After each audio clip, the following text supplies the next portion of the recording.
नमस्कार। श्रेणी प्रेरकत्व फ़िल्टर या सीरीज़ इंडक्टेंस फ़िल्टर क्या होता है, इसकी कार्यप्रणाली क्या होती है, उसके बारे में हम बात करेंगे। क्योंकि हम बात कर रहे हैं एक प्रेरकत्व, ये प्रेरकत्व हम जानते हैं कि इसका एक मूलभूत गुण होता है कि उससे बहने वाली किसी भी परिवर्तन का विरोध किया जाता है। इस गुण का उपयोग श्रेणी प्रेरकत्व फ़िल्टर में किया जाता है। जैसे कि हमने चित्र में दर्शाया है, एक प्रेरकत्व फ़िल्टर है जिसमें एक प्रेरक कुंडली लगाई हुई है, L से निरूपित की गई है, और साथ में एक लोड प्रतिरोध है, वो RL से हमने दर्शाया है। इसके बीच में एक डिष्टकारी की निर्गम धारा में डिष्ट तथा प्रत्यावर्ती दोनों ही घटक उपस्थित होते हैं। जब भी प्रेरकत्व से बहने वाली धारा के मान में प्रत्यावर्ती घटक के कारण परिवर्तन होता है, तभी एक विपरीत विद्युत वाहक बल प्रेरित हो जाता है जो धारा में ऐसा परिवर्तन का विरोध करता है। अतः परिपथ में अचानक होने वाली परिवर्तनों को ये प्रेरकत्व दूर कर देता है।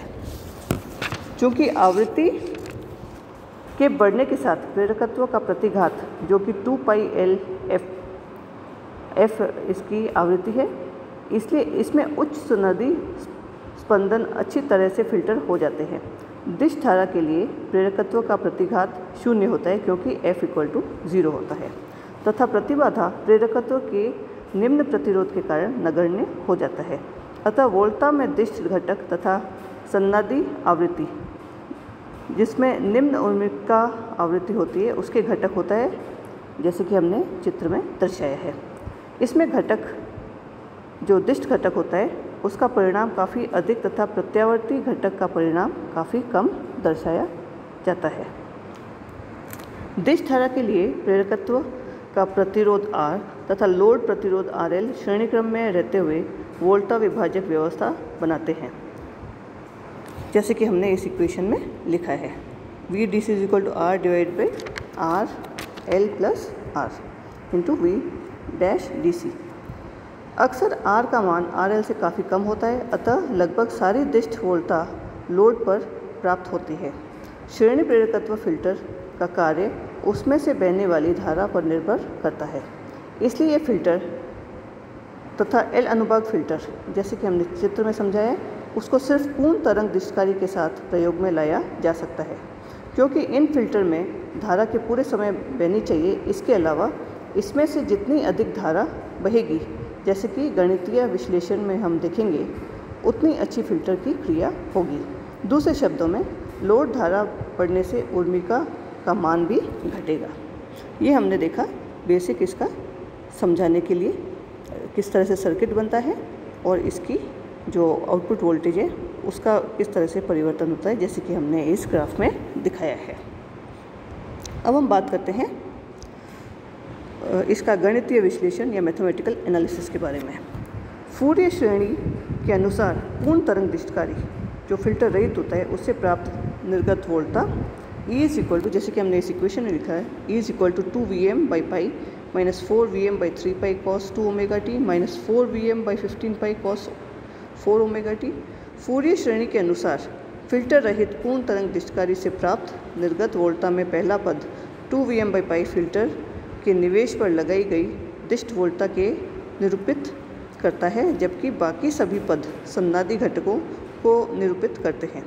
यदि चौक कुंडली के प्रतिरोध RCH हो तो प्रथम पद के कारण परिपथ में डिष्ट धारा का मान IDC = 2Vm/π ब्रैकेट में RCH + RL ब्रैकेट क्लोज होता है, जैसे कि हमने इस इक्वेशन में दर्शाया है। उक्त समीकरण से यह स्पष्ट है कि चतुर्थ सन्नादियों के आयाम 1:1/5 है तथा प्रतिबाधाओं के अनुपात 2ωL/4ωL यथा 1:2 है। ωL is very much greater than RL मानते हुए, अतः धारा के द्वितीय सन्नादी का आयाम सन्नादी के आयाम के 10 गुना होगा। अतः फूरियर श्रेणी में सिर्फ प्रथम दो पद महत्वपूर्ण है। इसलिए समीकरण को हम इस प्रकार से लिख सकते हैं, जो विद्युत वाहक बल था E = 2Vm/π - 4Vm/3π cos 2ωt बाकी टर्म्स को हमने इग्नोर कर दिया, जैसे कि हमने इस इक्वेशन में दर्शाया है। तो उर्मिका वोल्टा का जो वर्ग मध्य मूल मान है वो हो जाएगा 1/√2 4Vm/3π। ये उर्मिका वोल्टा प्रेरकत्व तथा लोड के श्रेणी संयोजन पर प्राप्त होती है। अतः फिल्टर परिपथ की प्रतिबाधा होती है अंडररूट ब्रैकेट में RCH + RL whole square plus 2ωL whole square, क्योंकि उर्मिका आवृत्ति 2ω होती है। इसलिए फिल्टर परिपथ में धारा का वर्ग माध्य मूल मान IRMS हो जाएगा 1/√2 4Vm/3π इंटू 1/√2 ब्रैकेट में RCH + RL whole square plus 2ωL whole square bracket close. परिभाषा के अनुसार हम जानते हैं उर्मिका गुणांक गामा, इसकी जो वैल्यू होती है उर्मिका गुणांक की वैल्यू, जैसे कि हमने इसमें दर्शाया है, होता है धारा के प्रत्यावर्ती घटक का वर्ग माध्य मूल मान डिवाइड बाई धारा के दिष्ट घटक का मान। अगर हम इस वैल्यूज़ को फिट करते हैं तो ये हो जाएगा 1/√2 इंटू 4Vm/3π ब्रैकेट में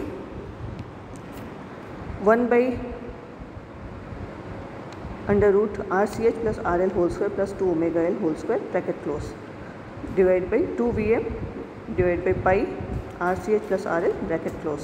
तो इसको हम सिंप्लीफाई करेंगे तो ये हो जाएगा 2/3√2 RCH + RL divide by under root of bracket में RCH + RL whole square plus 4ω²L² bracket close.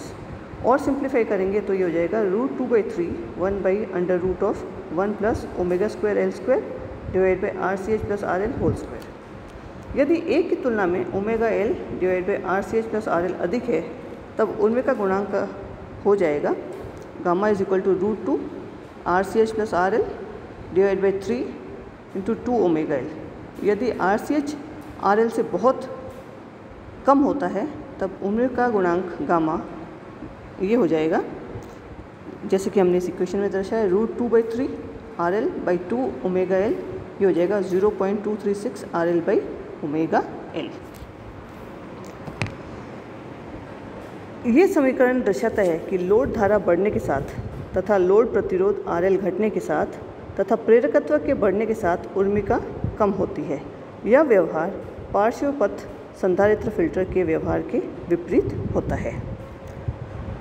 इस चित्र में हमने इसका सर्किट डायग्राम दर्शाया है। हमने लोड रेजिस्टेंस और एक इंडक्टेंस यहाँ दर्शाया है, एक सप्लाई फ्रॉम रेक्टिफायर है, इसका आउटपुट वोल्टेज हम VL लेते हैं।